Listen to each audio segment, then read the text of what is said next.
देखिए, Jammu Kashmir assembly after abrogation, this is the last space and institution available to the people of Jammu and Kashmir to air their voices, issues and grievances. Unfortunately business rules को side करते हुए, नए कानूनों को side करते हुए यहाँ की हुकूमत कभी स्पीकर साहब, कभी उमर अब्दुल्ला साहब या JNK गवर्नमेंट बहुत सारे डिबेट्स को क्लोज करना चाहती है. कभी स्टेटहुड पे बात नहीं करने देते, 370 पे बात नहीं करने देते, या खासकर प्रिजनर्स के जो इश्यूज है उस पे बात नहीं करने देते, which is most unfortunate thing. This is the last agency of the people of Jammu and Kashmir where everything should be debated and discussed.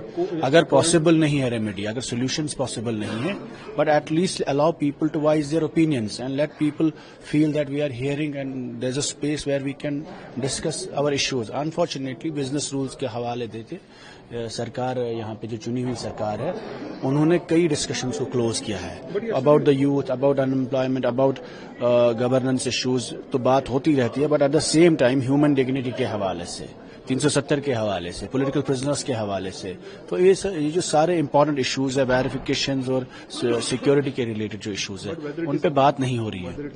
Unfortunately every issue can be discussed. There are no business rules which stop you from discussing anything which is subjudicious. हमने देखा जब बाबरी मस्जिद का issue था, CAA का issue था, NRC का issue था, 370 का इशू है, पार्लियामेंट में डिस्कशंस हो रहे थे.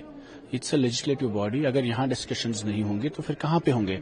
सो we are depriving people of Jammu and Kashmir the last institution which is left and which is the only institution for dialogue and discourse in Jammu and Kashmir. If you deny this space to people of Jammu and Kashmir, I think that will be injustice. नहीं, easy नहीं है, हम समझते हैं, but उसका मतलब ये नहीं कि आप वही चीजें करें जो गवर्नर रूल कर रहा है. There has to be a difference between governor and a chief minister, between selected and elected. If you endorse what the selected people are doing, आपने महराज मलिक के PSA पे बात नहीं करनी थी, तो आपने एंडोर्समेंट ही की ना. Our silence will become an endorsement and this assembly silence in itself will be ratification of the normalization of 5th August 2019 का जो डिसीजन हुआ. Unfortunately that's exactly what's happening, that we are normalizing everything that's had happened in Jammu and Kashmir by not talking, not questioning the decisions post 5th August. It will mean that we are allowing things to get normalised.